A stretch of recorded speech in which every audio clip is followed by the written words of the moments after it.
Alors, bonsoir à toutes et à tous et bienvenue à cette session de ce soir, la huitième session dans le cadre de notre parcours de formation en système de santé et résilience climatique. Je vous salue chacun et chacune depuis vos diverses positions. Bonjour ou bonsoir, ça dépend donc de là où vous êtes connectés. Et nous sommes ravis de vous retrouver aussi nombreux ce soir au démarrage donc de cette session.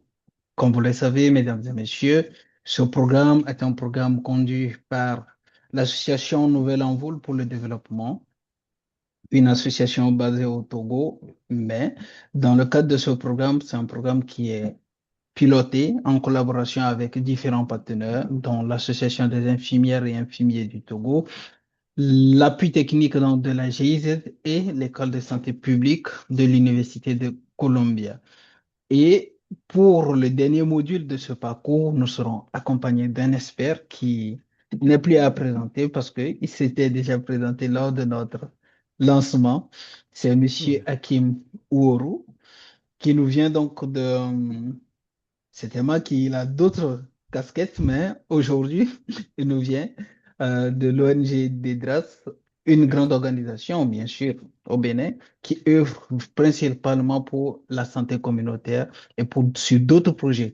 Monsieur Hakim même aura l'opportunité de revenir sur les activités de DEDRAS et son parcours au sein de cette organisation et comment il se positionne aujourd'hui comme un expert qui a des éléments à partager avec vous. Mais aussi, rassurez-vous, chers amis, chers participants et participantes, vous aussi, vous avez des éléments à partager. Vous avez des expériences terrain que vous devez rapporter dans le cadre de ces échanges-là pour pouvoir enrichir mutuellement le partage de ce parcours. Monsieur Hakim, voilà, cher Hakim, voilà, je te laisse la parole pour démarrer cette session. Voilà. Ok. Euh, Bonsoir à tous. Merci, cher Graciano.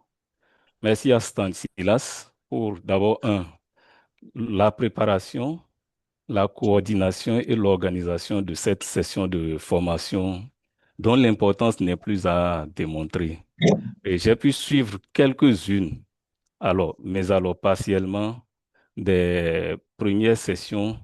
J'ai pu percevoir l'utilité de ce thème dont l'importance n'est plus à démontrer. Et donc, c'est avec plaisir que je me positionne ici ce soir pour ce moment d'échange. Je vais dire que c'est un moment d'échange. Nous allons interagir. J'ai pu me rendre compte aussi qu'il y a plusieurs experts qui sont dans la salle de formation. Et donc, je pense que j'aurai du plaisir à vraiment partager avec vous ce soir, à échanger sur ma session, en tout cas le module qui m'a été réservé, et c'est le leadership et la mobilisation communautaire pour la résilience climat-santé. Et comme le disait Graciano, mais avant ça, je voudrais remercier tous les partenaires engagés dans l'organisation de cette formation, notamment l'association Nouvelle Envol pour le développement. Merci beaucoup. La GIZ et l'École de santé publique du Togo, si je ne me trompe. Et de l'Université de Columbia. Ouais, Ah, de l'Université de Columbia. Autant oui, pour moi oui. Et la et GIZ. pour les autres. Oui, la GIZ, j'ai cité la GIZ. Voilà, c'est ça. Comment pourrais-je oublier la GIZ? Un partenaire très important que je connais très bien. Voilà. Et donc, une fois encore, merci pour l'organisation de cette session de formation.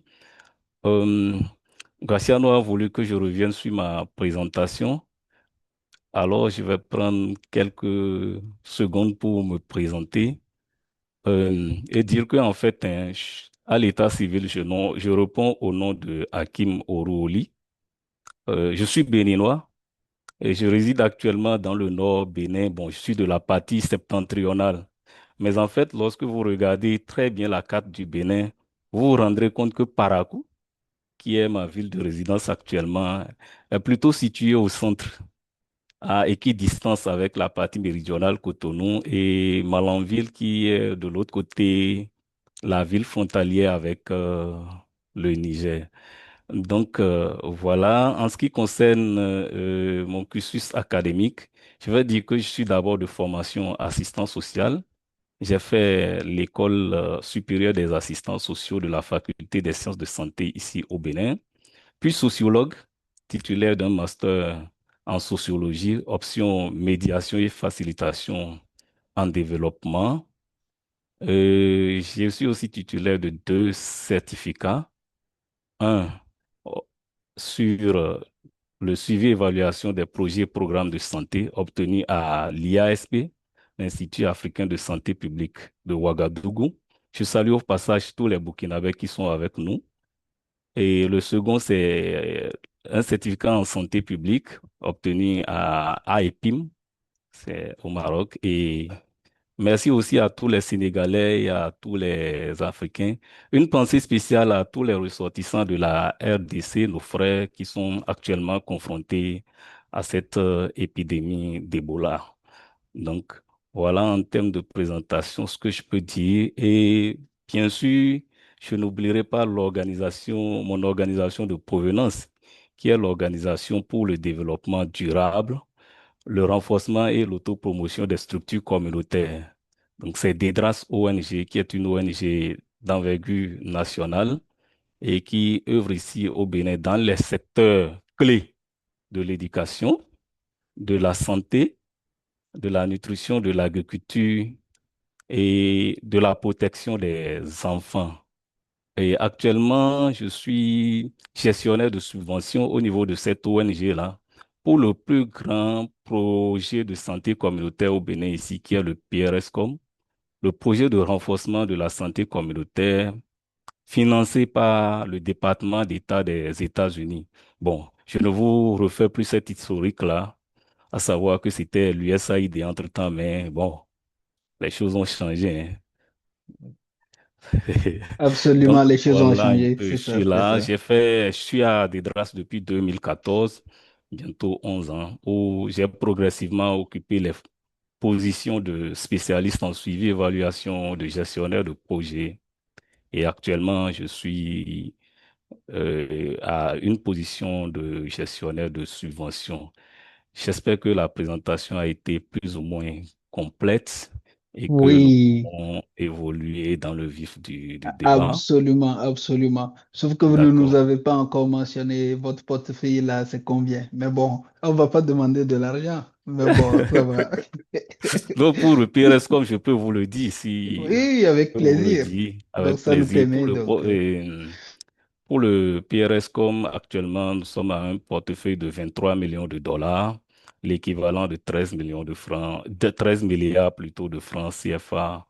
Euh, Nous C'est intervenons important. dans quatre départements, quatre grands départements sur 12 dans le Bénin. Et la réforme du secteur de la santé communautaire au Bénin a conduit à un repositionnement des partenaires et ceci entrant dans le cadre d'une meilleure coordination des interventions, hein, où des zones ont été affectées à des partenaires pour que, en fait, on puisse accompagner la mise en œuvre de la politique nationale de santé communautaire au Bénin qui fait son bonhomme de chemin depuis 2020. Voilà un peu ce que je peux vous en dire.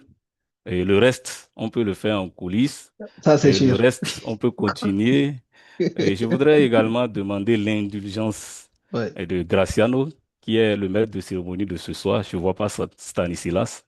Mm. J'espère qu'il est bien avec Oui, nous. il est Bon, connecté. Oui. ce n'est que partie remise. Pour Mm. que à chaque fois qu'un participant veuille intervenir, Oui. qu'il se présente juste son nom et son organisation de provenance. Cela D'accord. nous permettra peut-être, qui sait, d'établir des partenariats futurs. C'est ça, Donc c'est ça. voilà un peu ce que je voudrais dire en guise d'introduction. Ça me va tout droit au cœur, Merci. ça nous va tout droit au cœur. Donc, cher Hakim, tu as la main libre et la salle est entre tes mains. D'accord. Merci beaucoup. Je pense que je vais poursuivre avec la session. Bonsoir, chers participants. J'ai pu suivre les précédentes sections et c'est un sujet d'intérêt très capital que la résilience climatique en matière de santé. Et je vais d'abord partager mon écran. Graciano va me dire si vraiment vous avez mon écran ou bien les participants peuvent me le dire. Euh, est-ce que c'est bon? Oui, c'est bon. Mais Voilà. ce n'est pas encore en diaporama, en En diapositive. diapo, je pense Oui, que c'est bon. oui, Est-ce c'est que bon vous l'avez maintenant. en diapo? Oui, c'est bon maintenant. En mode diapo? Oui. Donc voilà le thème dont nous allons discuter ce soir, autour duquel nous allons échanger cet après-midi, enfin, cette soirée, parce que chez moi, il est déjà 19 heures et bon, la session va nous conduire jusqu'à 21 heures, heure du Bénin. Et donc, pour planter le décor, chers participants, j'espère que vous me recevez. Oui, 5 sur 5, c'est bon. Oui. 5 sur 5. 5 sur Merci 5. beaucoup. Je vais partir de deux faits anecdotiques. Voyez, le premier, c'est le plus récent d'ailleurs. C'est que au Bénin ici, bon, dans la partie septentrionale, nous avons deux saisons, dont une pluvieuse et une saison sèche. Et donc, les pluies sont censées démarrer, bon, pour ce dont nous avons l'habitude, hein, à la mi-avril, pour prendre fin autour de fin octobre, par là. Et jusque-là, je puis vous dire que jusqu'au samedi soir, nous étions confrontés à d'intenses vagues de chaleur. Ouais, nous étions confrontés à d'intenses vagues de chaleur. Pas de pluie, c'est la chaleur tout le temps et vraiment tout le monde s'en s'en plaint. Et d'année en année, on constate que soit la chaleur, elle s'intensifie et lorsqu'il y a les pluies, elles deviennent abondantes. Et ce n'est que le dimanche soir que nous avons eu une grosse pluie, mais alors là, je dirais même une averse accompagnée d'un vent très violent qui a vraiment semé des dégâts, décoiffé des toits, des écoles, démoli certaines concessions privées comme certaines écoles. Donc, c'est dit donc l'importance du sujet dont nous discutons aujourd'hui. Et si aujourd'hui nous sommes ici, dans cette salle, en tant qu'experts, nous faisons le lien entre le climat et ce qui se passe, mais qu'en est-il alors de nos parents qui n'ont pas cette information, à qui ce n'est pas aisé de faire ce lien-là? Donc, d'où l'importance pour nous d'une certaine mobilisation communautaire à cet effet. Ça, c'est le premier fait. Graciano, je ne serai pas trop long hein, pour me faire. Le second fait, nous sommes en Afrique et plus précisément au Bénin. J'ai lu avant-hier dans la presse qu'il y a un maire d'une commune de la partie méridionale du Bénin qui a pris un arrêté communal pour, en griffe, hein, euh, raisonner un peu ce qu'on appelle ici les faiseurs de pluie. Donc, ils pensent que la rareté des pluies est due à leurs interventions et que par conséquent, ils devraient pouvoir laisser la voie libre à la pluie puisque, bon, il est très capital parce qu'en ce moment, les gens sont déjà affairés pour engager les travaux champêtres. Vous voyez le second fait anecdotique, il a l'air banal, mais il est très important pour le sujet dont nous sommes en train de discuter depuis le démarrage de cette session. Donc, tout, vous voyez, et c'est une autorité communale. D'où l'importance de la question de leadership et de la mobilisation communautaire pour la résilience climatique. C'est un sujet très capital. Et donc, merci une fois encore de nous donner cette opportunité d'échanger là-dessus. Moi-même, je m'en suis véritablement rendu compte à l'occasion d'un appel à projet portant sur le Nexus santé-climat et pour lequel j'ai eu à travailler et j'ai pu faire le lien entre la prévalence de certaines maladies et le, le climat et le changement climatique dont il est véritablement question, ainsi que les conséquences. Voyez un peu, donc, c'est une fois de plus encore situer le contexte de cette formation-là à juste titre, hein, avant d'évoluer. Alors, pour ce faire, j'ai la responsabilité de conduire cette session sur le module 4, qui est le leadership et la mobilisation communautaire pour la résilience climatique. Alors, ce serait déjà une session vraiment interactive à l'image des premières sessions qui étaient passées. Donc, il n'y aura pas d'experts plus élevés que d'autres dans la salle. Nous sommes tous experts au même titre et donc nous allons pouvoir échanger. Je vais quand même partager d'abord le plan de présentation qui est prévu à cet effet-là. Et le voici. Je ne sais pas si vous lisez. Oui, c'est bien visible, oui. Voilà. En termes d'objectifs, nous allons d'abord définir les concepts clés et les compétences à acquérir en matière de leadership et mobilisation communautaire. Et nous allons aborder dans une première partie la notion de leadership. Lorsqu'on parle de leadership, un philosophe a dit que tout ce qui nous est familier n'est pas pour autant connu, mais ce serait peut-être un rappel, mais nous allons quand même chercher à savoir qu'est-ce que c'est que le leadership, qu'est-ce que nous y mettons et comment est-ce que nous concevons le leadership dans le cadre vraiment de la résilience santé-climat. Euh, Dans cette partie également, nous allons aborder quelques aspects fondamentaux que sont les styles de leadership et les caractéristiques du leadership.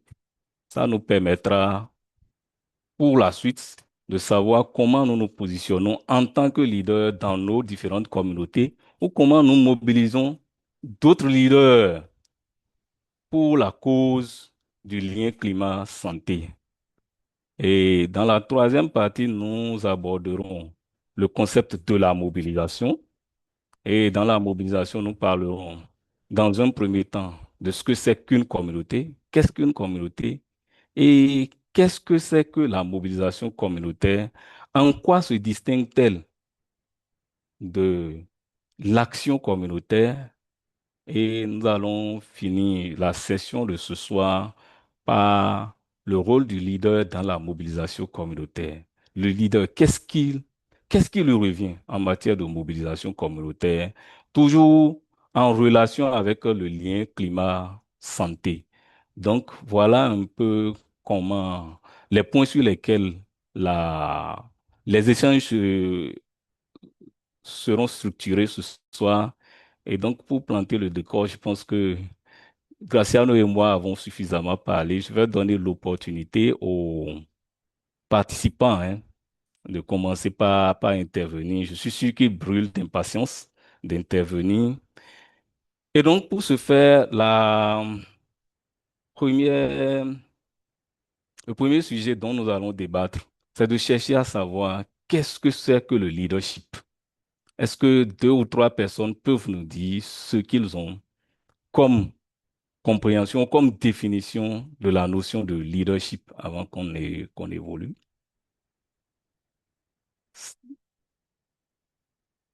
Chers participants, Sinon, est-ce que vous voulez prendre la parole?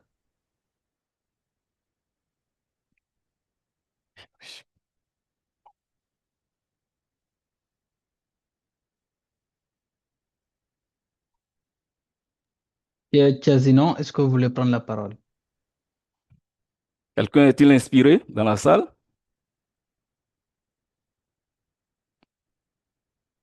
Leadership, Bon, je pense qu'on va simplement. désigner, hein.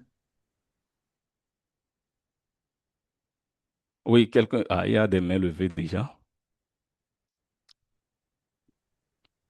Monsieur Bangoura, allez-y. Non, Bangouré, autant pour moi.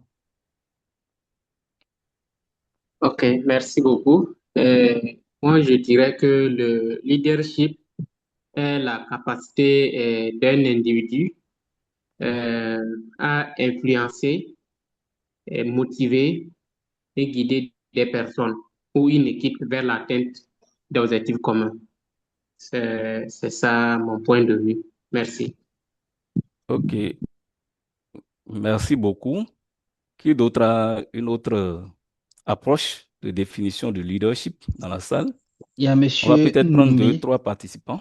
D'accord. Il y a Monsieur Numbi qui a levé la main. Monsieur Numbi, allez-y. Ok, merci beaucoup. Bonsoir à tous. Je pense que la définition que le prédécesseur a donnée est vraiment complète, mais je voudrais ajouter que un leader, ou bien le leadership, c'est comme un guide Oui. qui aide les autres, les encourage à atteindre les objectifs communs. Et voilà, je vais donner l'exemple d'un leader, d'un capitaine dans une équipe de football. Leur objectif, c'est d'avoir la coupe.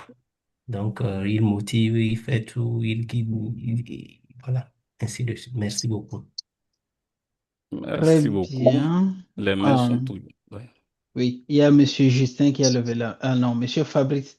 Fabrice, allez-y. Ok, merci. Bonsoir à tous.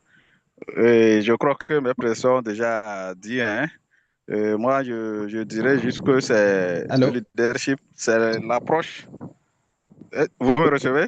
Oui, nous vous recevons, mais comme le disait l'intervenant au début, quand vous prenez la parole, ce serait bien que vous puissiez vous Ah, présenter, nous dire de quelle organisation vous venez, et ça nous permettrait aussi de pouvoir garder les bons contacts après, quoi. On ne sait jamais quel partenariat peut naître. Oui. Ah, ok, ok, merci. Je suis Fabrice Bomboma.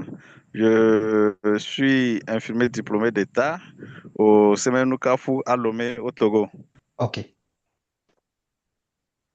D'accord. Oui, je disais tantôt que mes professeurs ont dit déjà. euh, L'essentiel par rapport au leadership. Peut-être que à une autre compréhension, je dirais que c'est cette approche qui amène les autres à acquérir ou bien à atteindre leur objectif fixé. Donc, c'est ce que je voulais dire en autre compréhension. Merci. Merci bien, cher Fabrice. Il y a Monsieur Justin qui a levé la main à qui on va donner la parole. Justin, allez-y.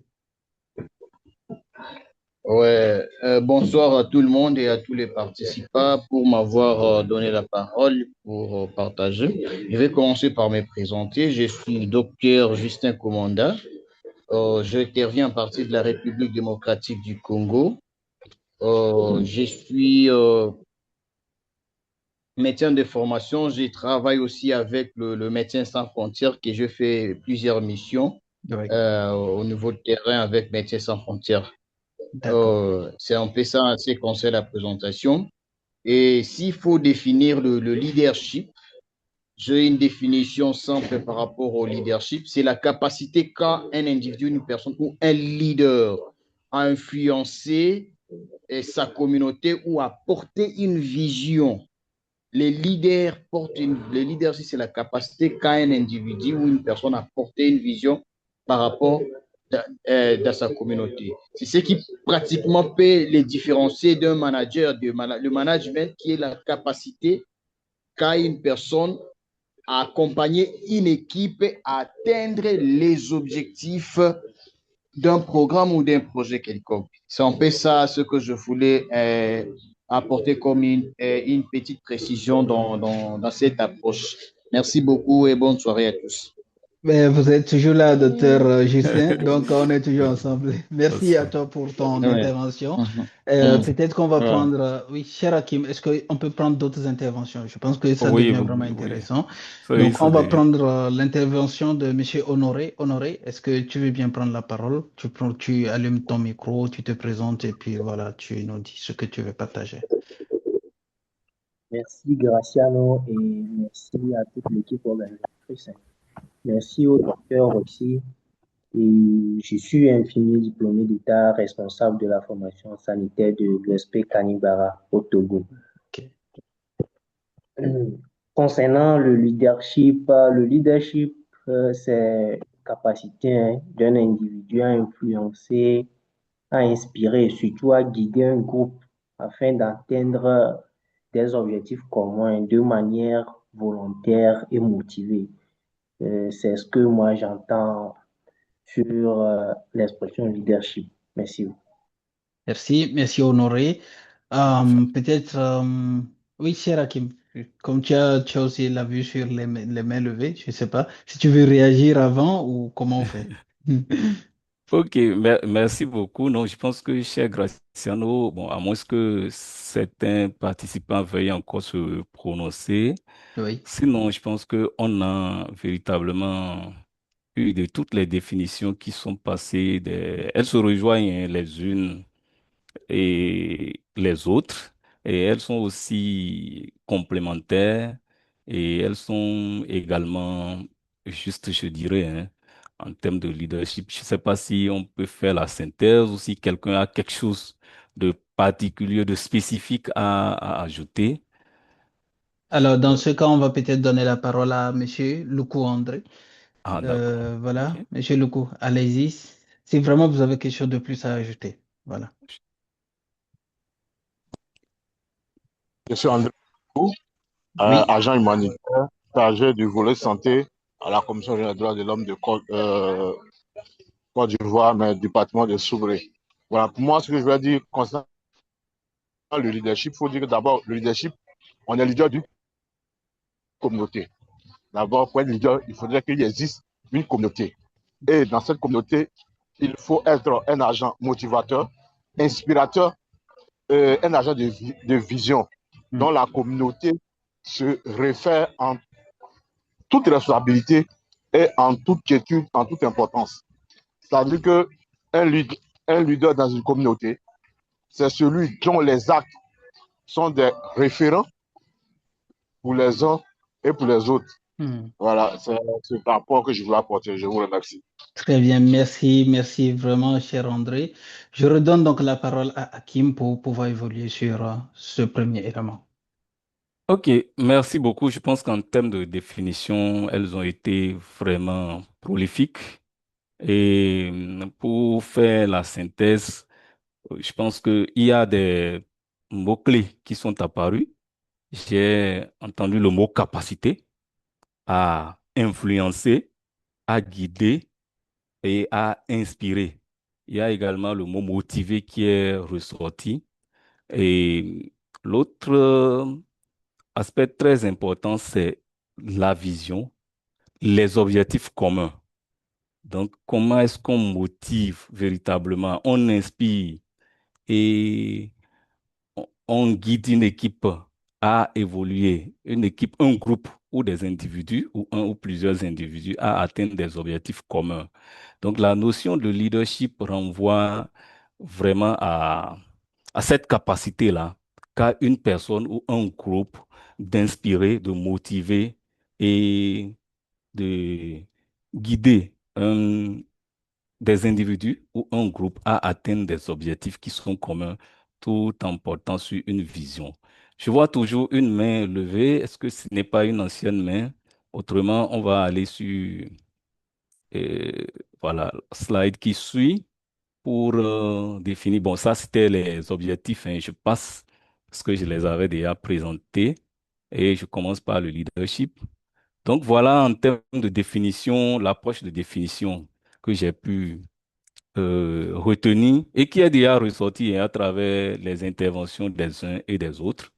On voit clairement apparaître la notion de la capacité pour une personne ou un groupe. Ça veut dire que le leadership peut être porté par une personne ou par un groupe, de diriger, hein, d'influencer et de motiver des individus ou des équipes pour atteindre des objectifs et réaliser une vision. Donc, leadership, quelqu'un l'a dit, euh, il faut que ce soit une personne, et généralement, quelqu'un a parlé d'une personne de référence. Bon, on verra par la suite euh, les caractéristiques hein, d'un leader, en quoi euh, docteur de la RDC, je n'ai pas retenu le nom malheureusement, C'est Dr. Justin Commandant. docteur Justin, permettez-moi. Justin Commanda, ouais, Oui, merci. il a déjà euh, fait le lien leadership versus manager. On en arrivera là, mais c'est déjà bien qu'il se soit prononcé pour nous permettre de bien cerner en fait la notion de leadership Donc, il y a des éléments clés qui apparaissent dans cette définition-là. C'est le mot capacité, la capacité de diriger, d'influencer. Un leader, il motive, il influence, il amène des individus ou des groupes à réaliser une vision et à atteindre des objectifs qui sont communs. Donc, voilà les deux approches de définition qui sont côte à côte là sur la slide. Je pense que si on fait le consensus, on va aborder un autre élément. S'il n'y a pas de questions sur sur Oui, cette définition-là, parce que, effectivement, cher Hakim, je pense qu'il y a eu une réaction dans le chat. Monsieur Sankara a hmm, envoyé un message dans le chat. Il dit qu'un oui, collègue a employé le mot volontaire dans la définition. Et par ok. conséquent, le leadership n'est pas toujours volontaire. Tout dépend vraiment du contexte. Ça, c'est vraiment un élément qui fait débat. Et je pense que ce serait bien de revenir là-dessus. Ok. La notion de volontariat dans le leadership, est-ce que un leader, il n'est pas volontaire, c'est ça, hein? C'est ça son appréciation à elle, hein, la personne qui est intervenue. Oui, oui, oui, C'est de... mais la manière dont moi j'ai compris la question, Oui, oui, c'est que, euh, c'est-à-dire, on mobilise, on motive, on influence, on motive, on oui, dirige les gens pour atteindre un objectif ou une vision commune. Mais oui, cela doit se faire sans obligation, sans pression aucune. C'est-à-dire que c'est juste la motivation, la capacité de la personne à amener le groupe à atteindre l'objectif, mais le groupe là doit pouvoir travailler volontairement parce que le groupe a adhéré à la vision, aux objectifs du projet. Donc maintenant, du moment où le leader est en capacité de mettre de la oui. pression pour atteindre l'objectif, il n'y a plus question de volontaire dedans. Ok, d'accord. Bon, ça va être discuté par la suite parce Par que la suite. nous arriverons au niveau de style de leadership. Et Oui, lorsque nous serons sur les différents styles de leadership, on verra bien s'il n'y a pas de style de leadership où le leader ne fait pas pression sur les autres. Donc, on verra bien si dans cette capacité à guider, à motiver et à influencer, si quelque part on n'est pas amené parfois, pour des raisons de résultats, de faire pression. Et est-ce que cela ne fait pas de nous des leaders? Est-ce que cela suffit-il pour enlever la qualité de leader à une personne qui a cette capacité de diriger, d'influencer et de motiver? Je pense que lorsque nous allons aborder le style de leadership, je pense que ça va clairement apparaître, à moins que les participants aient des approches d'autres approches de réponse à ça. Sinon, on peut évoluer. Je propose qu'on réserve cette question-là et qu'on arrive au niveau des styles de leadership que nous allons aborder. Et là, on oui, pourra refaire le débat. d'accord, ça marche. Oui. Je suis d'accord. Oui. Merci beaucoup. Euh, Il y a eu le une prochain question? point, une question, oui. Oui, Pierre, Pierre? Oui, bonsoir, bonsoir. chers tous. Je suis Pierre Péliquet et Oui. je Ok, suis responsable de l'ISP à Djakpa au Togo. ok.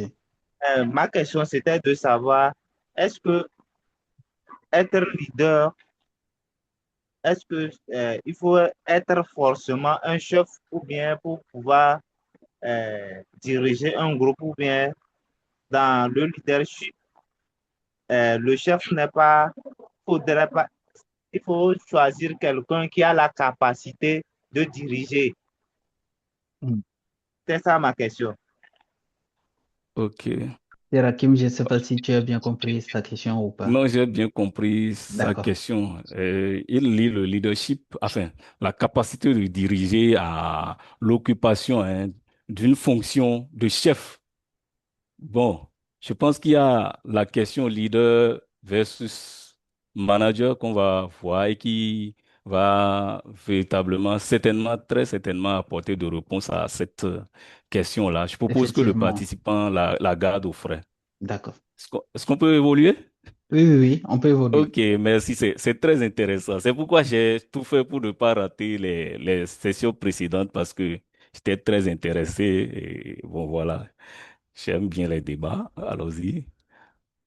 Alors, voilà, on va aborder les caractéristiques du leadership. Là, je n'ai pas voulu, bon, je n'ai pas forcément voulu faire un brainstorming sur ça parce que ces éléments-là étaient déjà apparus dans la définition. Les caractéristiques du leadership étaient déjà apparus dans la définition et nous allons très rapidement les visiter parce que nous avons parlé de motivation, de la capacité à motiver. Un leader, c'est quelqu'un qui motive et qui soutient également.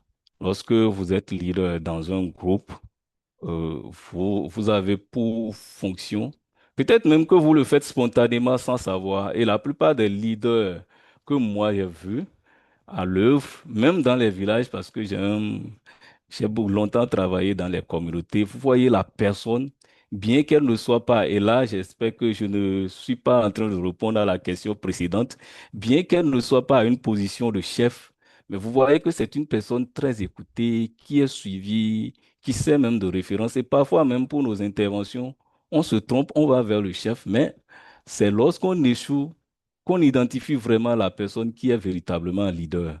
Donc, un leader, il motive et il soutient. Et motiver, c'est motiver les membres de son équipe face aux difficultés. C'est lorsque quelqu'un éprouve une difficulté, par exemple, le leader ne dit pas, bon, abandonne, ou bien, bon, je ne sais pas quoi faire, hein, ça s'arrête.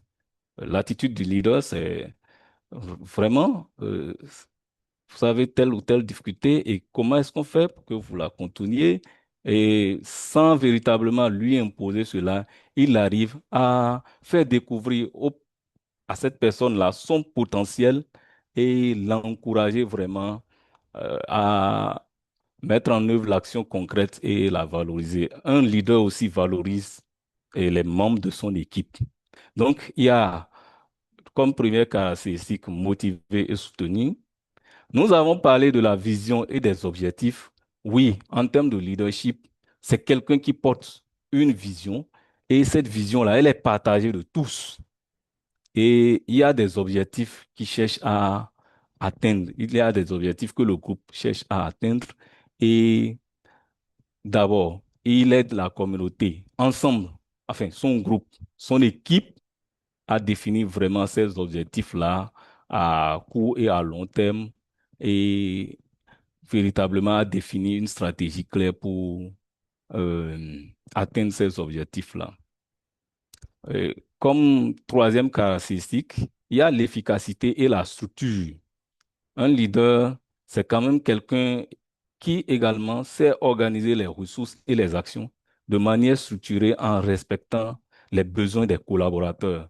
Donc, c'est pas quelqu'un qui décide tout seul de la manière dont les actions, les ressources seront reparties, mais c'est quelqu'un qui vraiment contribue à voir quelles sont vraiment les ressources dont on a besoin et quelle est la manière de les structurer. Et dans ça, il y a une notion très importante qui apparaît, c'est le respect des besoins des collaborateurs.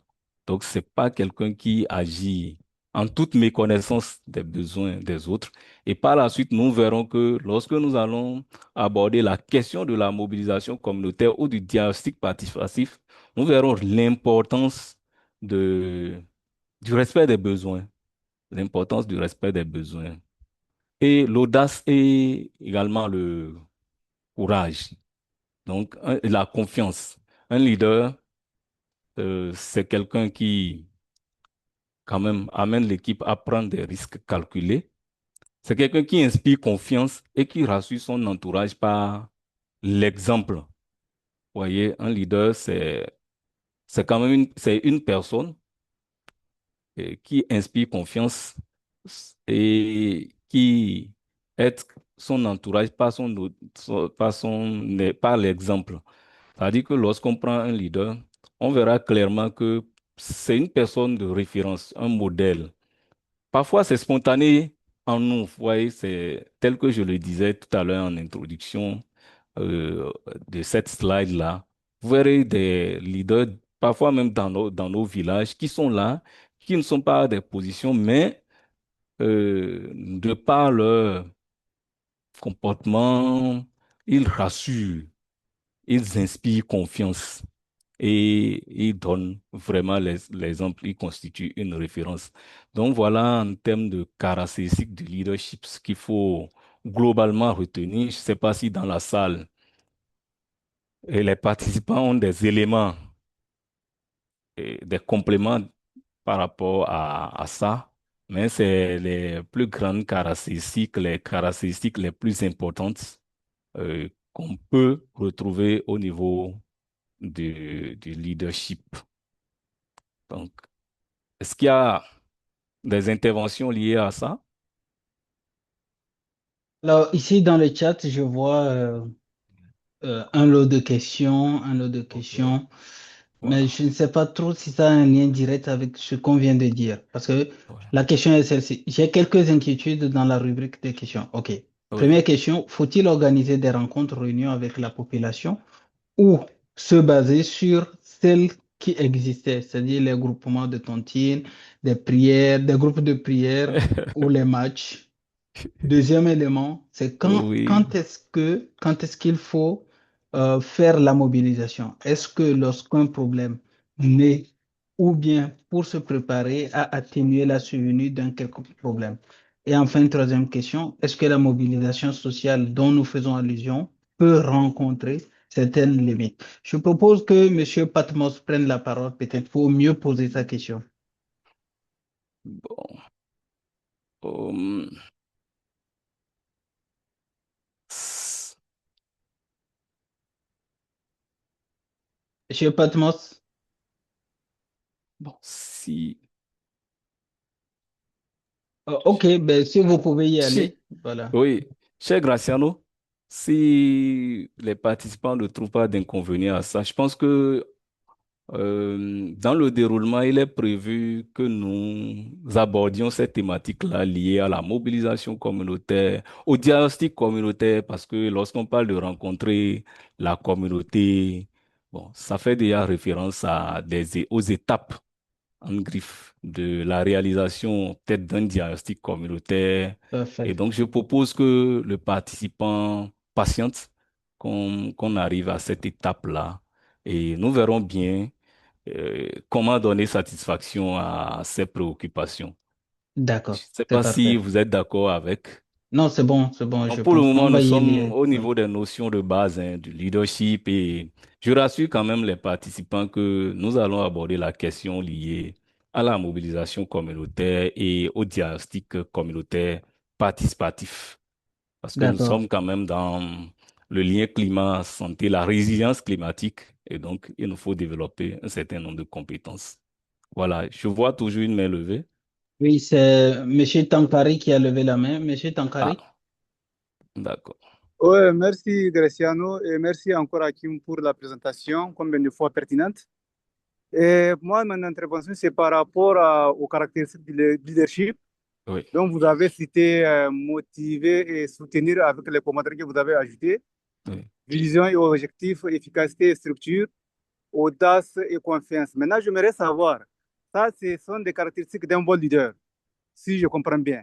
Maintenant, si un des critères manque, est-ce que la personne, ou bien on parle d'un bon leader ou bien quelque chose comme ça, quelle sera la qualification de la personne ici? Merci. Ok, merci bien pour cette préoccupation qui est, Graciano, j'y vais directement, qui est très pertinente, hein. Bon, en guise de réponse, ce que je dirais simplement, c'est que la notion de leadership, en elle-même, je la perçois comme un idéal. Est-ce qu'il y a un aspect fondamental et l'absence d'une des caractéristiques est-elle un frein pour que la personne jouisse de son attitude de leader? Je pense que ça reste à revoir. Mais globalement, je dirais que c'est lorsque nous prenons la notion de leadership, nous tendons vraiment à être vraiment de bons leaders. Enfin, pour qu'une attitude soit qualifiée de leader, il faut quand même qu'on retrouve ces aspects clés-là.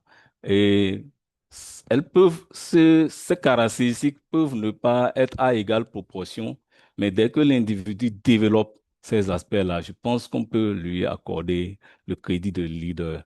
Bon, un bon leader, un grand leader, on verra ce que les gens y mettent. Mais déjà, je pense que lorsque nous faisons attention, même dans nos communautés, on voit des gens qui présentent beaucoup de caractéristiques qui nous font penser d'eux qu'ils sont véritablement des leaders et qui nous aident véritablement à inspirer à inspirer, à motiver et à encourager, qui nous aident à atteindre des objectifs. Je pense que on peut en tenir compte pour dire quand même que la personne est un leader, même si, bon, nous sommes des humains, hein, et la perfection, elle n'est pas du tout humaine. Donc voilà, docteur, l'approche de réponse que j'ai par rapport à votre question. Euh, Est-ce qu'on peut évoluer? Oui, on peut évoluer. Voilà. Mais on va continuer les échanges, hein. Il y a toute une littérature là-dessus. C'est des questions d'école également. Donc, je vais partager un certain nombre d'outils pour pouvoir voir si la personne est leader ou pas exactement. OK. Merci. Voilà. Je parlais des styles de leadership. Je suis allé très vite. Ah, quelqu'un a la main levée. Oui, Monsieur Modro. Oui, bonsoir à tous. Bonsoir. Bonsoir à notre, je dirais, spécialiste du jour. Bonsoir, Monsieur Hakim. Bonsoir, Hakim, Je simplement, c'est bon. suis vraiment, oui, ça va. Je suis vraiment ravi d'être encore présent ce soir. Et j'aimerais juste apporter, Non, je sais pas si j'ai, cher Norbert, avant d'y aller, est-ce possible de... oui, C'est vrai que moi, je sais d'où tu viens déjà, mais pas tout le Hein? monde. Donc, se présenter, nous dire de quelle institution tu viens avant de poser la question. ah, d'accord. Oui. Je suis Monsieur Norbert Kwame Modro. Je viens du centre du département santé publique de l'Université de Lomé. Ah, J'ai un master en épidémiologie des terrains, formé sous la coupole CDC. Bon, je m'arrête là. J'aimerais apporter, euh, il y a une question qui a été posée à laquelle je réfléchis depuis par rapport à la sélection ou bien le choix du leader. Est-ce qu'un chef ou ici, il y a un leader naturellement dans le groupe? J'ai trouvé ici dans les caractéristiques une partie de la réponse au niveau de l'audace et la confiance. Pour répondre à tentative de réponse aux collègues, je dirais le leader n'est pas forcément le chef. On peut prendre dans un groupe, c'est naturellement par rapport au grade, il peut y avoir un chef, mais dans le groupe, on peut trouver une personne qui peut diriger un projet ou bien une activité spécifique. Maintenant, quitte à cette personne d'avoir la confiance, je dirais la simplicité pour ne pas, je dirais, pousser des ailes et mettre sa confiance avec le chef ou bien le premier responsable, mettre sa confiance faire de telle sorte que le premier responsable n'ait plus confiance en lui. Donc, ici, j'aimerais attirer l'attention sur l'attention du collègue sur la simplicité. Et ici, j'ai trouvé la confiance dans laquelle je peux mettre la simplicité. Avoir la confiance, c'est être simple. Avoir la confiance du chef d'abord pour pouvoir travailler. J'espère que je me suis fait comprendre, même s'il y a beaucoup de mots qui se joignent là-bas. Merci beaucoup. Merci pour la tentative de réponse à la question du collègue. Et comme le disait l'intervenant du jour, il y a des sessions qui sont prévues pour ça, pour mieux clarifier la question. En tout cas, merci, cher Norbert, pour D'accord, ton d'accord. intervention. Je vais laisser la parole à Hakim pour pouvoir évoluer aussi sur la présentation. Je pense que au fur et à OK. mesure que nous évoluons, les choses deviendront de plus en plus claires pour nous. De plus en plus clair. Merci beaucoup. Nous allons évoluer. Bon, rassurez-vous, hein, on pourra continuer le débat après, et même inbox. Bon, on aura des réponses à nos préoccupations. Tous ensemble, nous sommes dans ce qu'on appelle la co-construction, hein, absolument. Et donc, le prochain chapitre que je voulais aborder, la prochaine notion que je voulais aborder, c'est celle de style de leadership. Est-ce que parmi les participants, Et quelqu'un peut, est-ce que nous citer les styles de leadership qu'il connaît? Est-ce que quelqu'un a une idée des styles de leadership les plus courants? Oui, je vois déjà une main levée. Graciano, est-ce que je peux y aller? C'est Oui, bon? on Il peut y a un évoluer. participant qui veut répondre déjà. Oui, il y a M. Numbi qui veut prendre la parole, oui. Merci beaucoup. Je suis Dassil Enou Numbi, infirmier diplômé d'État. Euh, Et les styles de leadership, je pense qu'il y a un leadership démocratique. Oui. Oui, c'est un leadership où le leader consulte l'équipe avant de prendre une décision. Et donc, dans cette équipe, il y a donc, ce leader crée une cohésion. Maintenant, il y a un leadership qu'on appelle aussi leadership situationnel, comme vous l'avez dit au début, que ça peut naître euh, comme ça, que le leader peut naître comme ça. Donc, il y a une situation et c'est quelqu'un qui développe une maturité, une compétence, et voilà, et fait sortir les autres, et les autres vont croire en lui. Donc, c'est ça que je voudrais dire situationnel.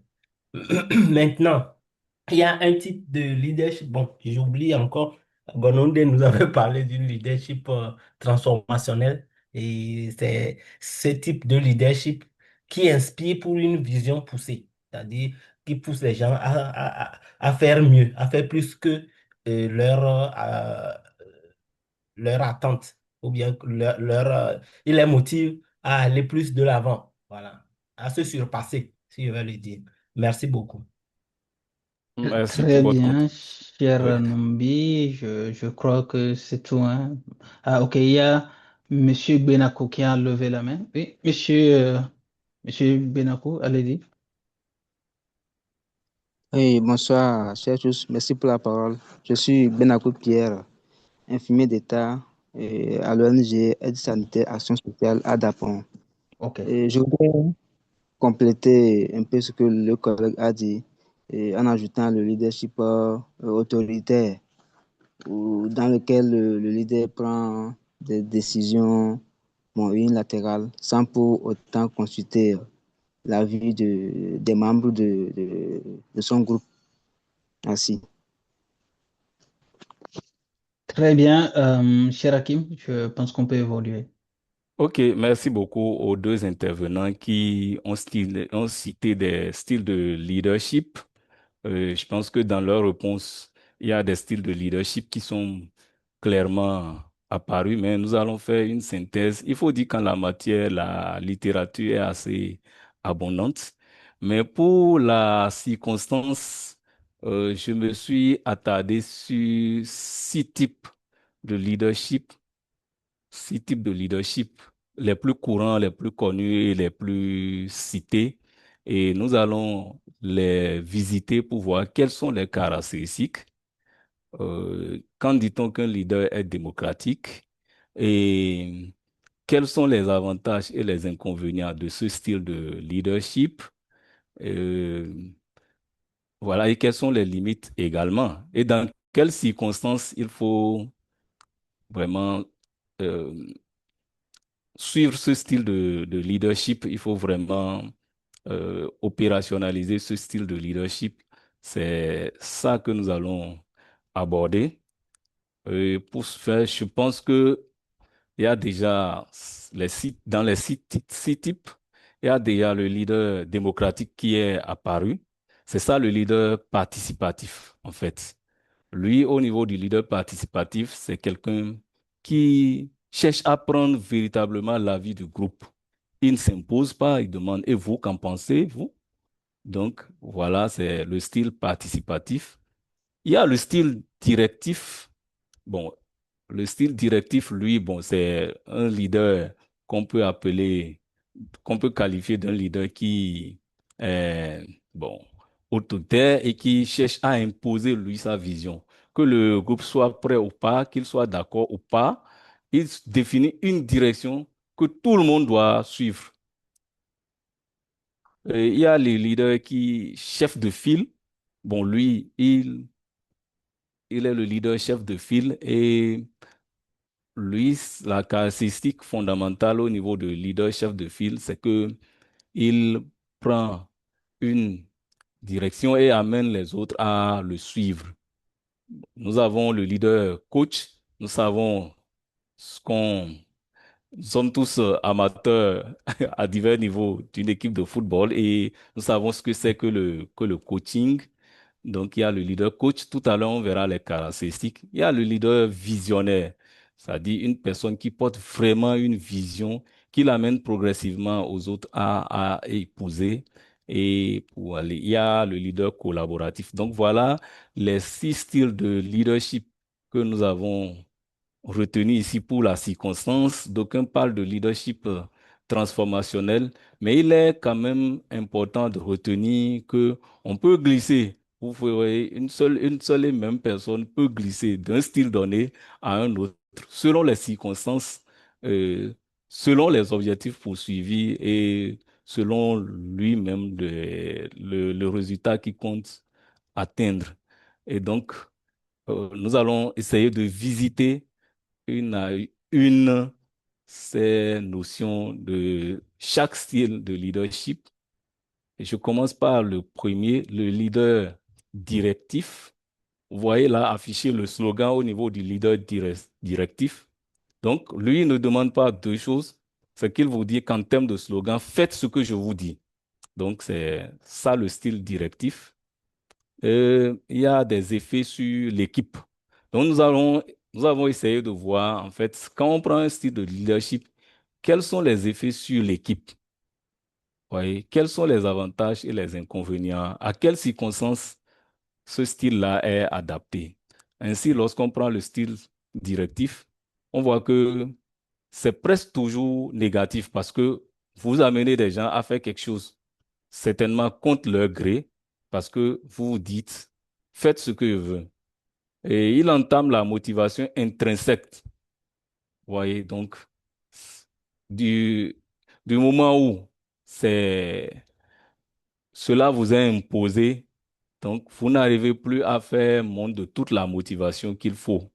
Et les équipes ne voient pas le sens de leur travail. Donc, au niveau du style directif, on ne cherche même pas à ce que l'équipe qu'on est en train de guider, d'inspirer, euh, perçoivent la direction où on va, mais on leur impose son point de vue. Et en termes d'avantages, on a le contrôle total.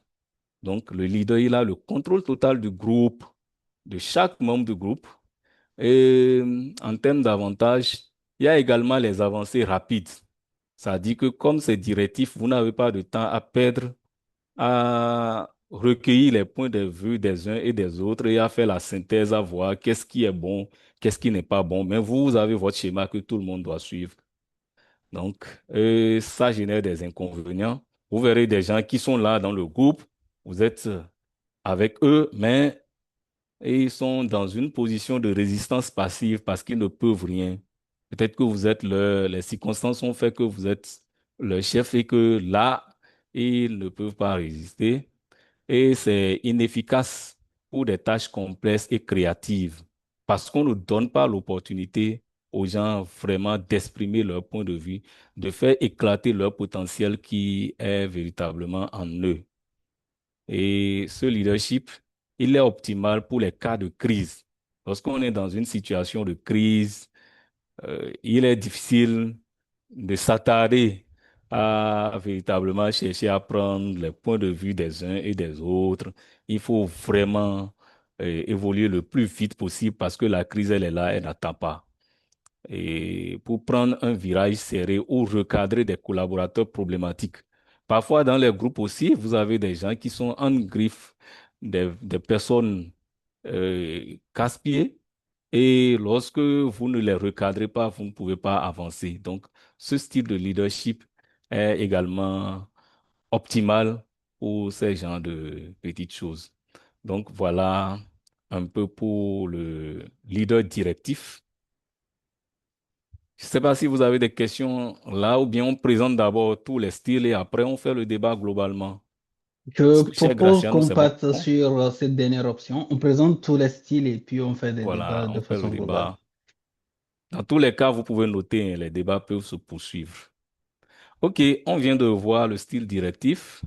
Le second style, c'est le leader chef de file. Et comme je le disais, c'est quelqu'un qui indique la direction à suivre. Il dit, regardez, son slogan, c'est regardez-moi et faites comme moi. Ouais, il donne l'exemple. Donc, et les effets sur l'équipe, c'est négatif globalement, mais moins négatif que ce qu'on avait vu. Seuls ceux qui suivent gardent leur motivation. Les autres se découragent. Donc, il crée là une scission. Il y a deux groupes. Un groupe qui suivent parce qu'ils donnent cet exemple-là. Il y a un groupe qui suit et il y a naturellement peut-être un groupe qui ne suit pas. Et ceux qui suivent gardent vraiment leur motivation et ceux qui ne suivent pas se découragent. En termes d'avantages, ça produit des résultats s'il y a vraiment le suivi, s'il y a des gens qui suivent. Et en termes d'inconvénients, c'est que lui-même, il reprend les tâches et cela ne favorise pas la montée des compétences. Et ce style de leadership est optimal pour les résultats rapides d'une équipe très motivée et compétente. Ça dit qu'il faut déjà avoir une équipe très motivée et compétente pour vraiment appliquer ce style de leadership. Et c'est un leadership à combiner avec le style visionnaire et affiliatif. Donc, le style suivant, c'est le style visionnaire, justement. Et le slogan, c'est venez avec moi parce que là, il y a vraiment la vision. Et à ce niveau, les effets sur l'équipe, ils sont très positifs parce qu'on dit venez avec moi. On a une vision que les gens partagent et donc c'est vraiment positif. Ils redonnent du sens, ils remobilisent les foules, partagent une vision inspirante pour tous. C'est là que ça devient vraiment intéressant. Vous voyez, ils portent une vision que les gens épousent parce qu'elle est intéressante, elle est inspirante.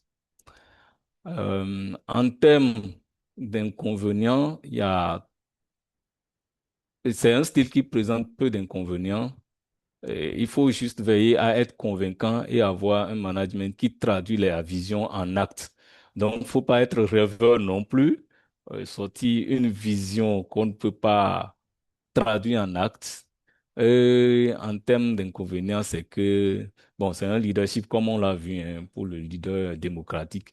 Il est inefficace en temps de crise parce que là, on a besoin d'aller très vite. Et donc, en temps de crise, on ne va pas attendre parce que la crise est là. Ce style de leadership, il est optimal pour donner du sens au changement, pour montrer la voie lors de la réorganisation ou des fusions, galvaniser les équipes. Donc, on peut utiliser ce style de leadership. Et pour ce style de leadership, l'intelligence émotionnelle à développer, c'est d'abord un leadership inspirant. Il faut également faire preuve de transparence parce que lorsque vous avez une vision et que vous ne faites pas preuve de transparence, très peu de personnes vont épouser votre vision. Ils vont certainement vous prêter des intentions qui ne sont certainement pas les vôtres. Et il faut faire preuve d'empathie aussi pour voir au niveau des membres de nos équipes si quelqu'un est en difficulté et être vraiment empathique et pouvoir évoluer. Donc voilà pour ce qui est du leader visionnaire, c'est le troisième style de leadership qui a été retenu dans le cadre de cette présentation. Euh, on évolue sur le leader collaboratif. Voilà quelqu'un qui privilégie les collaborateurs. Il dit les collaborateurs d'abord, comme slogan, c'est ce qu'il a. Et les effets sont plutôt positifs. La cohésion, elle est renforcée parce que les collaborateurs se sentent soutenus. La motivation et la confiance sont accrues à court terme. Vous voyez, donc quelqu'un qui privilégie ses collaborateurs, ils seront très motivés, ils vont accroître leur capital confiance en lui très rapidement. En termes d'avantages, bon, ce style de leadership, inévitablement, ça renforce la cohésion du groupe.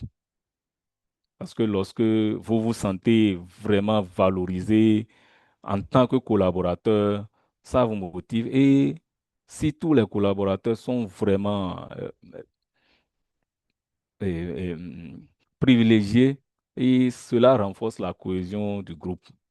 Mais l'inconvénient de ça, c'est que bon, c'est trop dur pour les très performants. Vous voyez, dans un groupe, il y a plusieurs types de personnes. Il y a des gens qui sont... Tout le monde n'est pas au même niveau, en fait. Ils sont à des niveaux différents. Il y en a qui sont très performants, qui sont peu performants et qui le sont encore moins. Et donc, les très performants s'impatientent parce qu'ils pensent que, bon, ce style-là est trop doux pour eux et ils ont envie que les choses évoluent. C'est inefficace également en temps de crise ou pour les résultats rapides. Lorsqu'on veut des résultats rapides ou en temps de crise, ce style de leadership est inefficace. Et c'est optimal pour apaiser les tensions. Lorsqu'il y a des tensions dans un groupe, ce style de leadership est fortement conseillé. Et il est conseillé également pour soutenir la motivation en des périodes difficiles.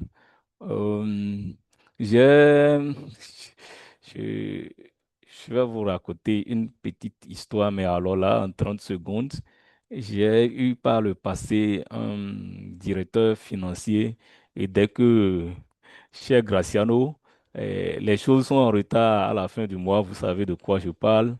Il prend son temps, il vous envoie peut-être, il vient vous voir dans votre bureau pour dire, bon, ce mois-ci, là, vraiment, à cause du virement qui n'est pas reçu à temps, on aura vraiment des difficultés. Mais je suis en train de m'arranger pour que cela aboutisse. Vous voyez, c'est une forme de motivation, ouais, qui, quand même, dans une période qu'on peut dire en griffe difficile, peut véritablement aider à remonter la motivation de la personne.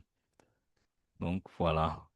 Les compétences en intelligence émotionnelle à développer dans ce style de leadership, c'est principalement l'empathie, puisque c'est quelqu'un qui privilégie les collaborateurs, qui est à leur écoute, qui prend en compte véritablement leurs besoins.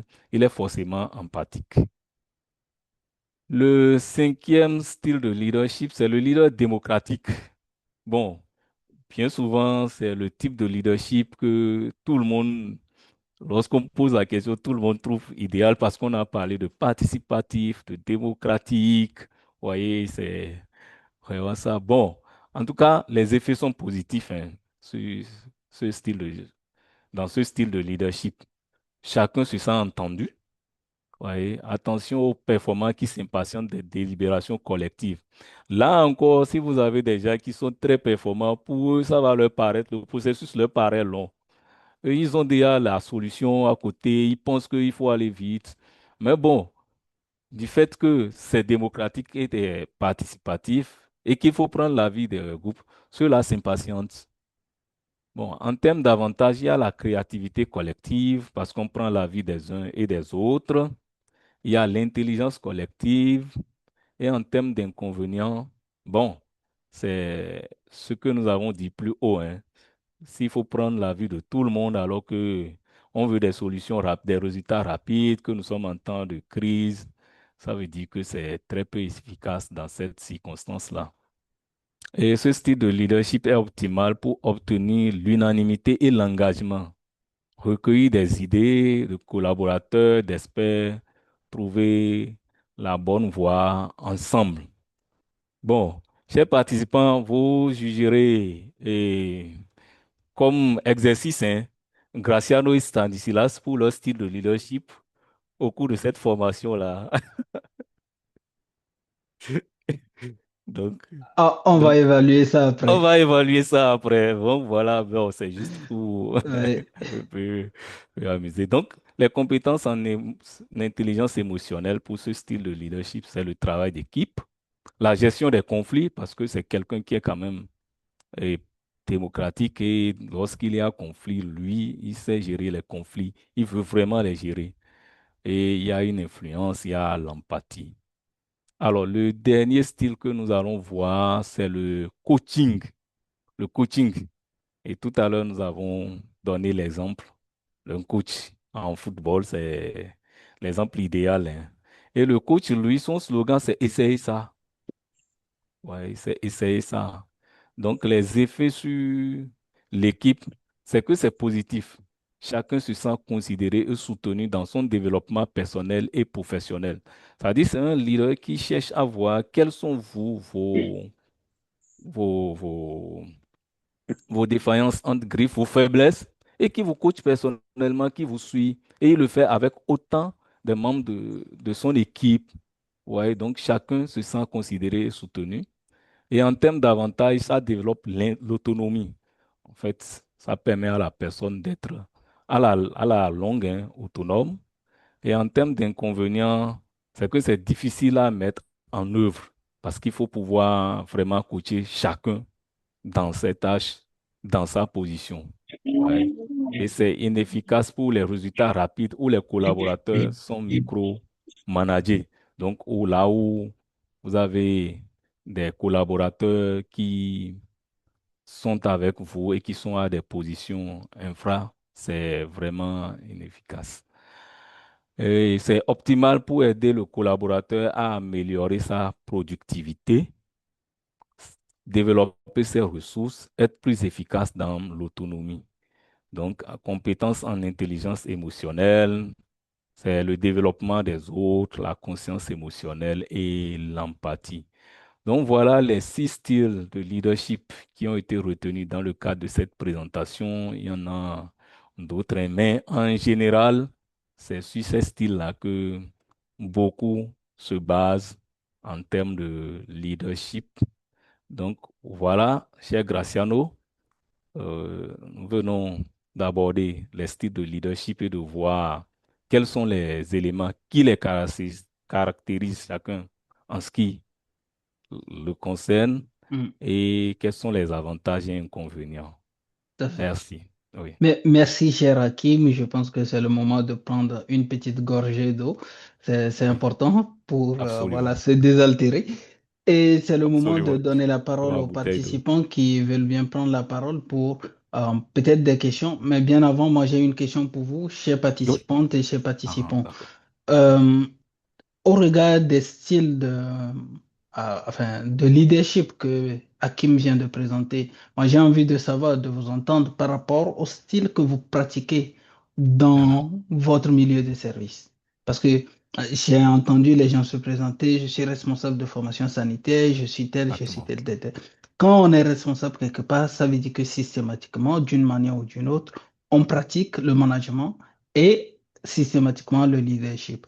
Donc, quel style vous adoptez chez vous? Est-ce que vous avez un style particulier ou vous adoptez tous les styles, dépendamment des situations qui se présentent à vous? J'ai envie d'entendre. Voilà, il y a Monsieur Idrissa qui a levé la main. Allô, Idrissa?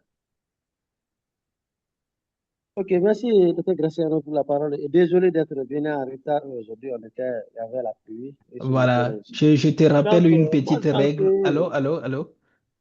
Je te rappelle une petite Mhm. règle pour permettre à Hakim de mieux te connaître. Il serait bien que tu te présentes comme ça, tu présentes aussi ton institution et ça lui permet de te connaître aussi.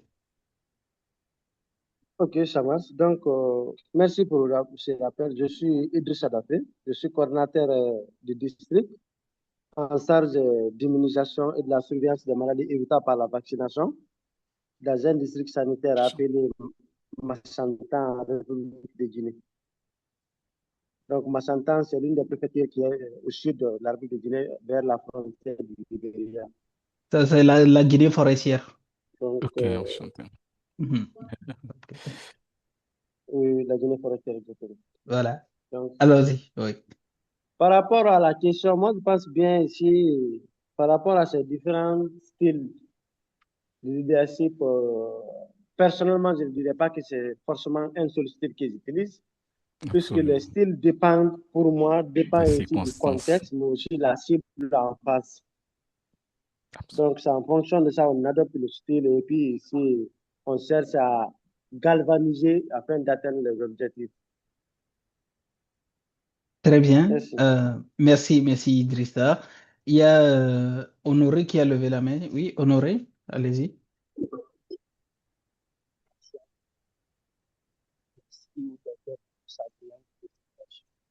Et ça, et pour revenir un peu sur le style de leadership que nous pratiquons. Bon, je dirais indépendamment de la situation qui est en face de nous, hein, c'est à base de cette situation que nous adoptons un style de leadership. Mais beaucoup plus, nous basons beaucoup plus dans le leadership participatif, hein. À presque tous les jours, bon, nous nous basons sur le leadership participatif. Mais indépendamment de la situation qui se présente devant nous, nous adoptons un autre style de leadership. Merci beaucoup. Parfait, parfait. Merci Honoré, merci. Je ne sais pas s'il y a d'autres réactions, mais j'ai vu des réactions dans le chat. Et c'est M. Agouda qui a écrit dans le chat. Il dit, l'être humain étant dynamique, y a-t-il un style particulier à adopter ou bien il faut s'adapter ou bien il faut s'adapter à la situation en face pour choisir un style de leadership à appliquer? Je pense que là, c'est devenu une question pour la classe et en même temps Oui. pour Hakim. Donc, pour évoluer, je vais laisser peut-être la parole à Emmanuel qui a levé la main. Emmanuel,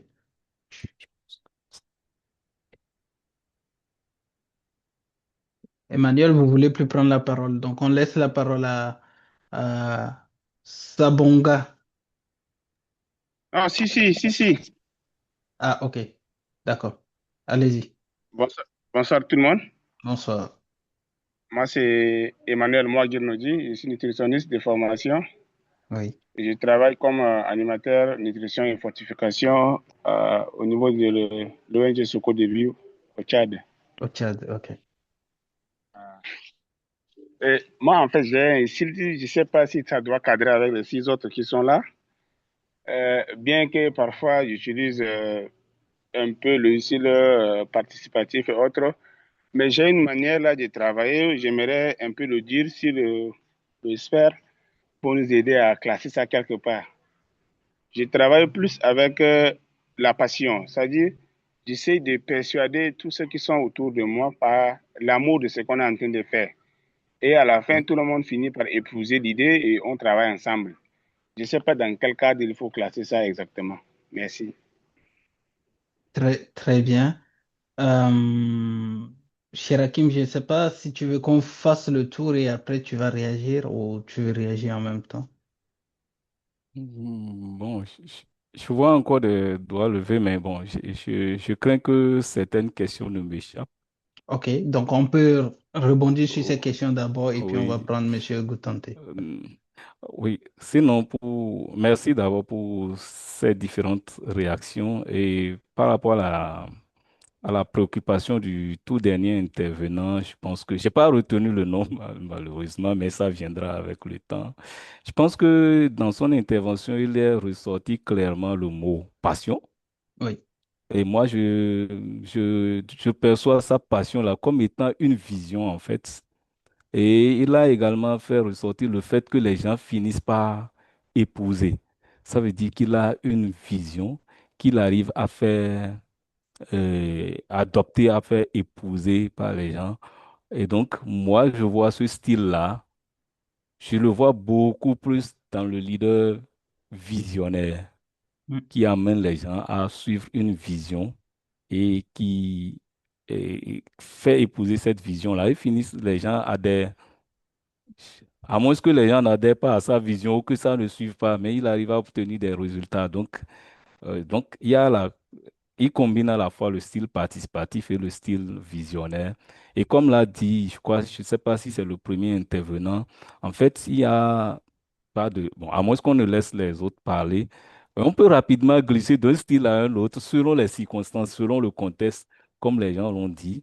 Mais bon, il y a quand même des gens qui sont portés, beaucoup plus portés vers un style de leadership donné. On remarque que essentiellement, dans la plupart des cas, c'est ce style-là. Et c'est pourquoi la question de Graciano est fondée. Beaucoup ont dit participatif, participatif. Mais est-ce qu'en réalité, nous sommes tous vraiment tout le temps participatifs? Ouais. La question reste entière. Mm. Merci beaucoup. C'est ce que j'avais comme élément de réponse à apporter à votre préoccupation. Très, très bien. Merci, Hakim. Il y a Chaman qui... ok. Monsieur Guntante, est-ce que vous voulez bien prendre la parole maintenant? Oui, merci beaucoup, Monsieur Graciano. Merci au présentateur. Et moi, j'avais voulu dire par rapport à votre question que tout leader a d'abord une qualité qui le définit. Absolument. Tout leader a une qualité qui le définit. Et c'est maintenant sur la base de cette qualité, lorsqu'il est en train de travailler, qu'il peut maintenant prendre l'élément du leadership pour faire, en fait, entendre sa voix ou faire atteindre ses objectifs. Sinon, nous avons tous une qualité. Moi, c'est Sambonga, je suis infirmier d'État, je suis sanitaire appelé Agnon et dans la préfecture de la Vie au Togo. Et donc, c'est ce que je voulais donner comme élément de réponse par rapport à ce que M. Graciano a dit. Merci beaucoup. Très bien, merci Monsieur Goudante, c'est toujours un plaisir. Et voilà, je vais redonner la parole à Kim pour peut-être rebondir ou évoluer sur d'autres éléments en attendant. Ouais. Ok, merci beaucoup. Je pense que s'il n'y a pas de préoccupation liée à cet aspect de la présentation, on va évoluer parce que le temps aussi fait son bonhomme de chemin. Oui, Mais les participants me doivent aussi 10 minutes, hein, cher Graciano. tout à fait, tout à Nous fait. avons démarré à 19h10, Oui, mais le débat est intéressant. Nous verrons tous bon, c'est à quel ça. moment arrêter. Arrêtez. Mais bon, on verra bien. J'ai deux sessions en dehors de celle-ci, hein, Oui, oui, demain et après-demain. On verra comment nous réorganiser par la suite. d'accord. Chers participants, si vous n'avez pas de préoccupations à ce niveau-là, on peut évoluer et poursuivre. Oui, on peut Merci. évoluer. Oui. Alors, nous avons atterri, hein, sur la question liée au leader versus manager. Qu'est-ce qui distingue un leader d'un manager? Parce que un manager peut être un leader, mais un manager n'est forcément pas un leader au vu de ce que nous avons présenté comme qualité. Et donc, il y a vraiment des caractéristiques qui les distinguent et nous allons rapidement voir. Ça, c'est un rappel, hein. Je suis sûr que ça, tout le monde le sait, mais nous allons revisiter ça. Et lorsqu'on prend un leader, au point de vue de la motivation, c'est quelqu'un qui inspire et qui motive. Le manager, quant à lui, il supervise et contrôle. Donc, tout à l'heure, quelqu'un a parlé de lorsque je suis chef, vous voyez un peu. Et le leader a une vision à long terme. Quant au manager, lui, il a des objectifs à court terme. Par exemple, il veut produire 100 hectares de coton et lui, ce qui importe pour lui, c'est vraiment comment il fait pour produire ces 100 hectares de coton. Que les gens soient motivés ou pas, qu'il épouse sa vision ou pas, lui, il est concentré, il est focus sur ses objectifs et qui sont à très court terme parce qu'il est avide de résultats. Un leader, il innove et il challenge. Et le challenge, c'est lié au défi. C'est quelqu'un qui innove et qui vraiment aide à relever les défis. Alors qu'un manager, il maintient les systèmes. Donc, les questions de procédure, il y a un système en place. Si vous voulez vous écarter, lui ne vous permet pas en tant que manager parce que lui, à l'arrivée, ce qui compte pour lui, c'est le respect des procédures dans le système, c'est est-ce que le système fonctionne comme cela se doit. Au niveau du leader, ce sont les personnes qui le choisissent dans la plupart des cas. Et vous verrez à l'entame de la présentation, on avait dit qu'il y a des leaders qui sont spontanés. Lorsqu'on va quelque part, on découvre en eux qui sont vraiment des personnes qui inspirent confiance, qui motivent et qui, qui portent une vision. Et donc, c'est tout naturellement que les personnes voient en cette personne-là un leader, le groupe voit en cette personne-là un leader, donc, et le groupe le choisit en tant que tel. Bon, le manager, lui, il est beaucoup plus une autorité formelle. C'est peut-être un directeur général d'une organisation qui est là et qui est focus résultat, qui est focus maintien du système, qui a des objectifs à court terme. Donc, le leader, il est également orienté vers les opportunités. il voit des opportunités qu'on peut saisir pour atteindre les objectifs, pour faire progresser sa vision et pour réaliser ses objectifs. Mais le manager, quant à lui, lui, il est axé sur les processus. Il y a des processus qui sont établis et donc pour lui, il faut évoluer sur ces processus-là. Le leader transforme la culture, alors que le manager, lui, il respecte les procédures. Donc, le leader peut se servir de ce qui est culturellement établi pour porter sa vision, atteindre les objectifs.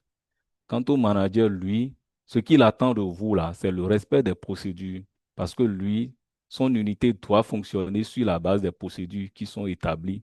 Et lorsque vous les contournez, même si il pense que même si vous pensez pouvoir atteindre les objectifs en contournant ces procédures-là, pour lui, les procédures lui sont chères et il faut véritablement les respecter.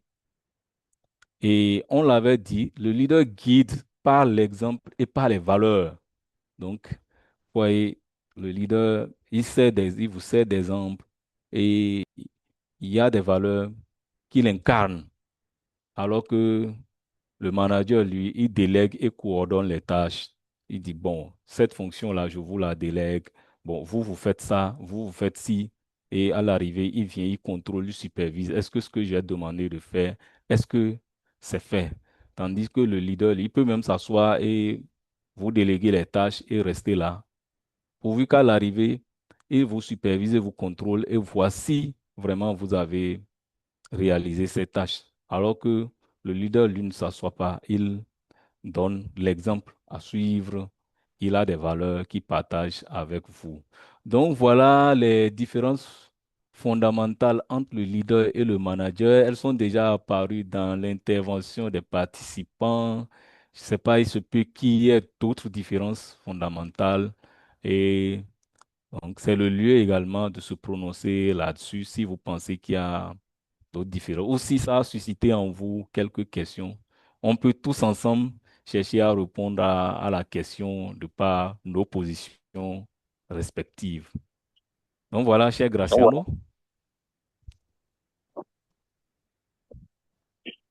Oui, je Allô? suis là, Oui, oui, mais Stanis va prendre le relais pour la suite de la modération. Stan. Oui, OK. ok. c'est ça. Ah, bonsoir, cher Hakim. Stan.